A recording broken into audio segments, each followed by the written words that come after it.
Hey there, welcome to episode 382 of the Find Your Food Voice podcast. I am Julie Duffy Dillon, registered dietitian and your host. Thank you for coming into my podcast feed today, dear Voice Finder. This is a quick episode where I'm giving you a book review. I'm going to be doing book and product reviews as kind of fun bonus episodes. And today I am going to be sharing with you my very favorite anti-diet dating resource. And it's the book. Make sure you can see it if you're watching it on YouTube. Thank You More Please by Lily Womble. And I have really appreciated this advice that I've been getting from Lily on her social media and was thrilled when her book was finally available. Before I get to this review, a little bit of fun housekeeping. If you are listening to this during September is PCOS Awareness Month. So I always like to run some kind of fun deal if you have PCOS and you're looking for more non-diet resources. So I am running a sale on my PCOS Doctor Visit Toolkit. It has basically everything that I teach people with PCOS to advocate for, including like the labs to get run every year, how to advocate for yourself and not get weighed, and all the support tools that you may need before, during, and after those visits to help you get the care that you deserve. And this Doctor Visit Toolkit is on sale the whole month of September for PCOS Awareness Month, and it is just $27. And you can get to all the details at julieduffydillon.com/toolkit. And then the other thing I wanted to keep you in the loop about is I just turned in this past week my very last edit. It was the proofreading edit round for Find Your Food Voice, the book, and it will be released on March 25th. And oh my gosh, there's something about proofreading where I really just appreciated that details like proofreading is just not my gift. But it was exhausting for me to do, but it also, I felt super grateful while I was doing it, even though it was hard on my brain. But I tell you what, I am just so grateful that you have given me the support over the years to help me be able to do something that I've always wanted to do, which was writing a book. And I have fallen in love with writing. I hope I can write many more books, but March 25th is when this one comes out. I wrote it in a way that I hope it helps support you as you are trying to use non-diet tools like intuitive eating to help you to make those big steps forward. Sometimes there may be little steps, but they're still hard. And I hope the book helps you in doing just that. And what I want to keep you in a loop about is that I am in the process of developing some pretty cool swag, some free swag actually, for you to get with pre-ordering. And that will be coming up soon. I think actually in the next few months, we'll be announcing some more details, but I love creating things. So this is really, really fun. So I can't wait to share with you what it is all about. So lastly, I appreciate all your recent podcast reviews, especially on Apple Podcasts. I read every single one. They mean so much to me, and including the ones where you give me feedback to help me make the show better. I really appreciate that. They bring me so much joy to read. And again, they help us make the show better. So if you haven't left a review, again, especially on Apple Podcasts, we would so appreciate you doing so. Doing things like that and also pushing that follow or subscribe button helps the show grow.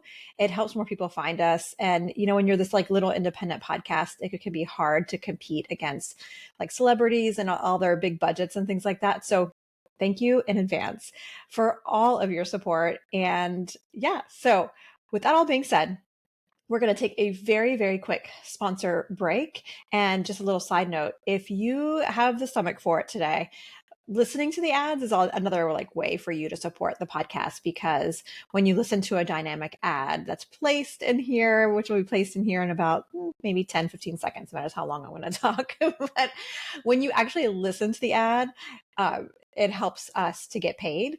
If you skip it, we don't. And when I learned about this, I tell you what, this has changed how I listen to podcasts, because if I'm listening to an independent podcast, I know that it's not free to make it. So listening to those also really helps the show grow and helps us to be able to afford the team that helps me behind the scenes and editing and all of those things. All right.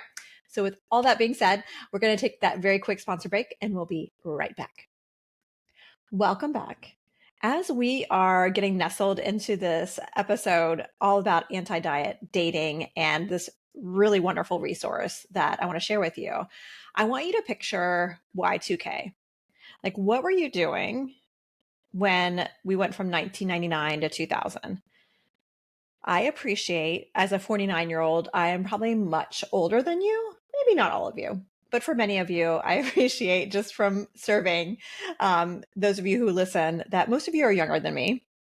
And so you may not have even been born yet, which is going to make this even funnier for you to hear these next steps.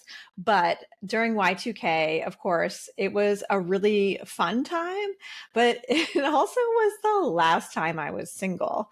And Y2K is when we were just starting to have email, just starting to have cell phones. I didn't have a cell phone, I think, until 2005. So I didn't have these yet.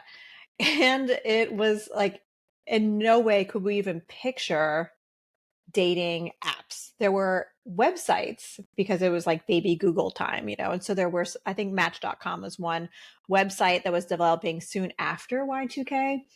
So yeah, that was the last time I was single. And so the resources that we had back then were books, and no joke, the book that I had used at that point in my time was the book called The Rules. And if you don't know the book, The Rules, oh my gosh, you have to Google it and look at it. I wish I still had my copy because it has some nostalgia with it. Although the rules are horrible and I don't align with them in any way, but 1990s, Julie, that's like how I was being socialized.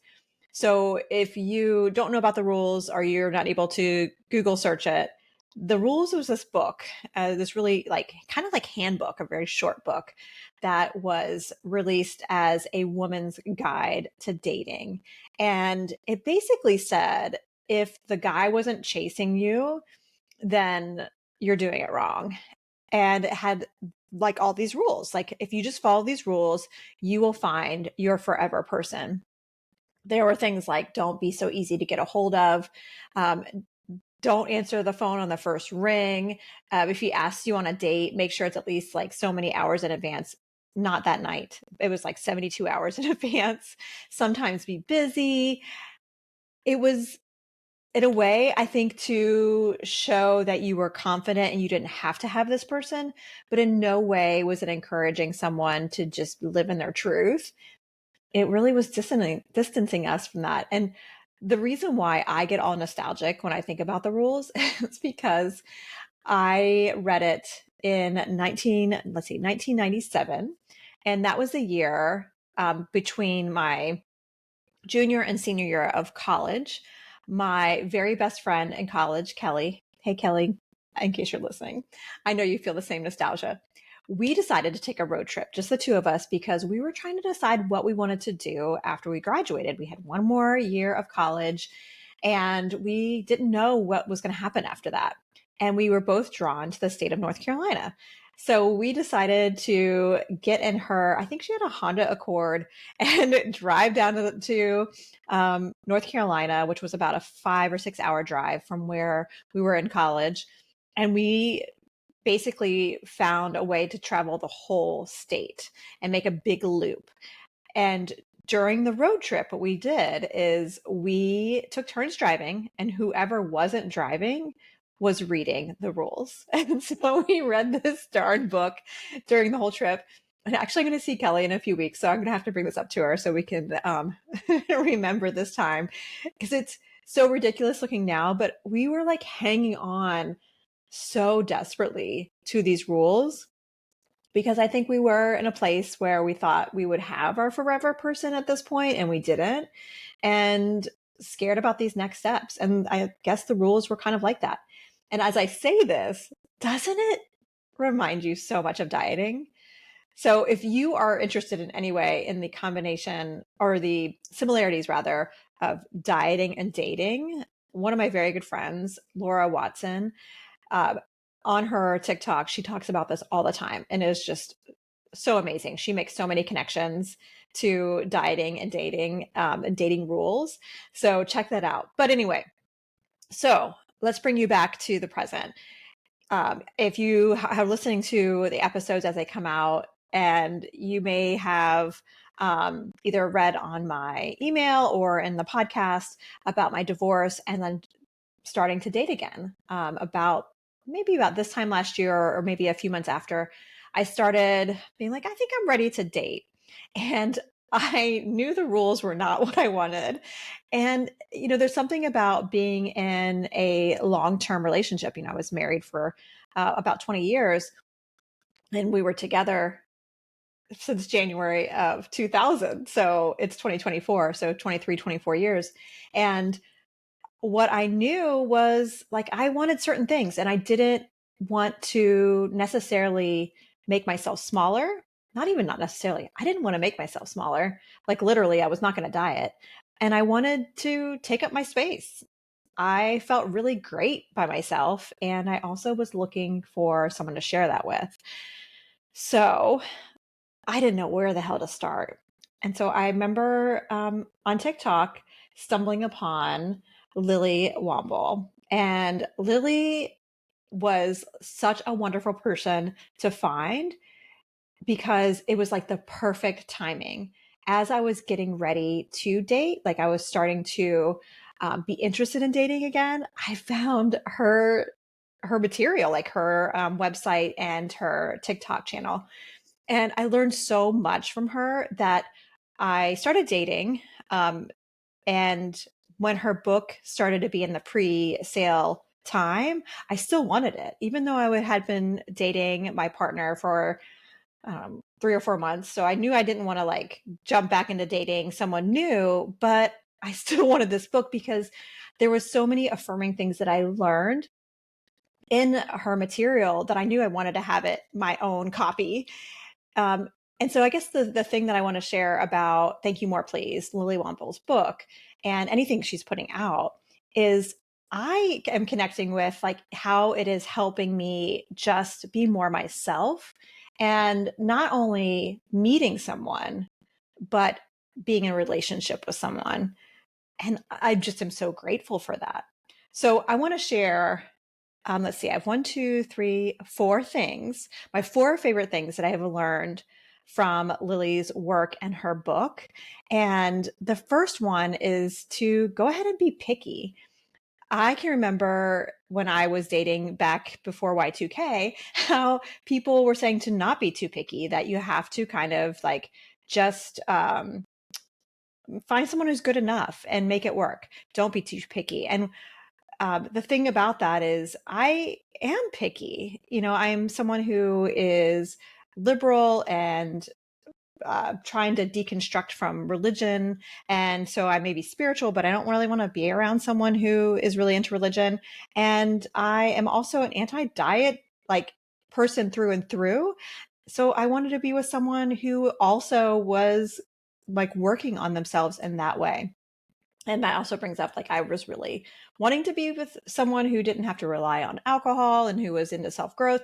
And for many people that I know, they would say, Julie, you're just being too picky. But what I got from Lily's work was, no, be picky. Like, yeah, like you deserve to like find what you want. And you can have that. Like there are people out there that are going to be a good match for you. And so that was one thing that I've learned, and I am so glad that I have connected to that, because again, it's helped me to stay more myself instead of compromising anything. All right, the next one, number 2, is Lily saying, bless and release. Oh, I love this phrase so much. I have taught it to so many people. And again, this is even outside of dating, but I've talked to people who were in friendships or in jobs and just not really knowing how to navigate pivoting away. And I've heard myself say, sweetie, it's time to bless and release. And everyone is like, that is the best phrase ever. And I'm like, yes. And that's something from Lily Womble. So as it relates to dating, but have you ever been in a relationship with someone and you're like, oh, this is just not working out, but you're afraid to hurt their feelings? And that's something that Lily talks about is these strategies to like be okay with that and like no harm, no foul. Like, hey, I just don't think there's like a romantic connection here. So bless and release. All right. Number 3 is another part of her book that I, again, am incorporating in so many other areas in my life. It's probably the thing that I find myself doing pretty much daily. And it's this concept of thank you, more please, which of course is the title of the book. But what this is about is like, especially if you are someone who has felt really jaded by dating and trying to meet people, how it can be it just can be really hard and negative.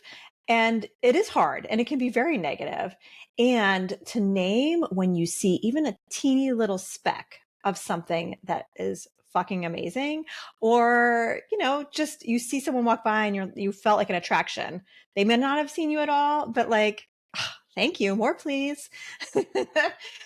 Doing those kind of things, how it basically, for me, when I think about this tool, it reminds me of like gratitude practice, just noticing the positives, even if they're super granular or really big, just naming it in the moment. And something I know about like cognitive types of ways of experiencing the world and how our brain is wired, when we can get to the present and notice just the present, it's something that will help improve just your way of experiencing things. So it's not saying, oh, there's a silver lining or everything's so great. It's not necessarily doing like the toxic positivity.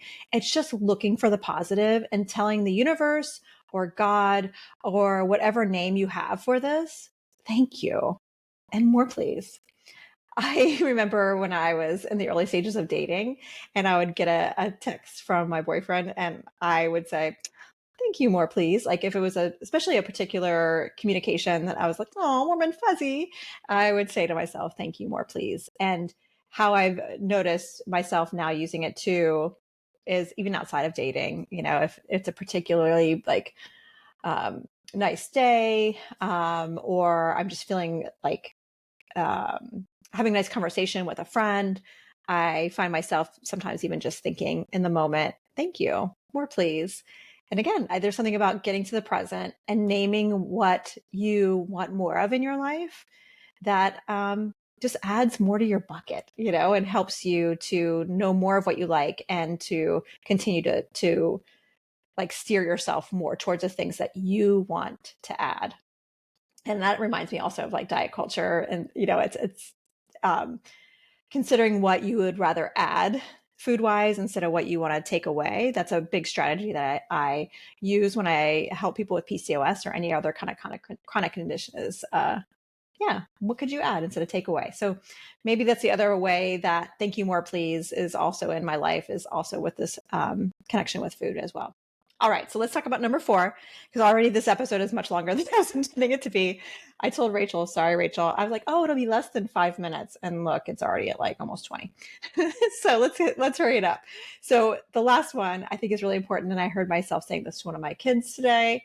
The last one is you can't say the wrong thing to the right person. So if you find yourself as you're navigating dating and relationships, like, oh, I'm just worried I'm going to say the wrong thing. And we all mess up, right?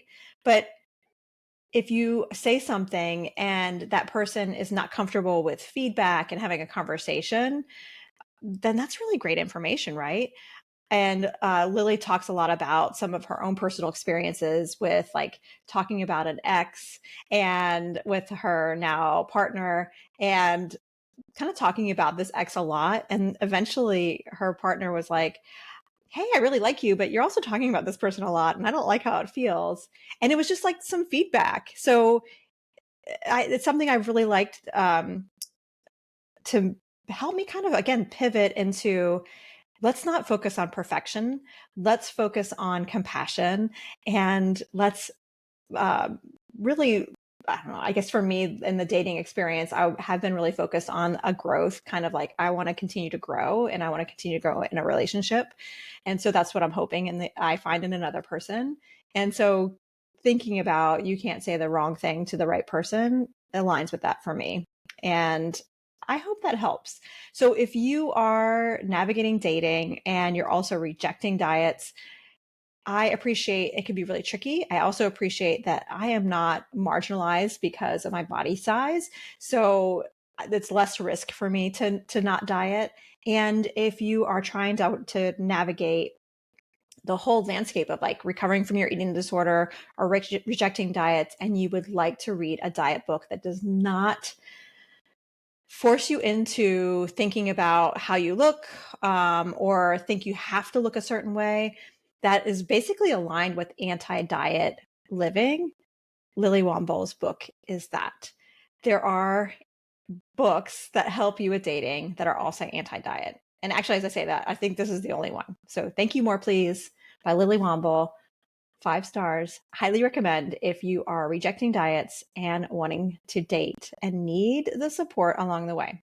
All right. So I hope this was an informative review for you. And thank you so much for listening to this mini episode.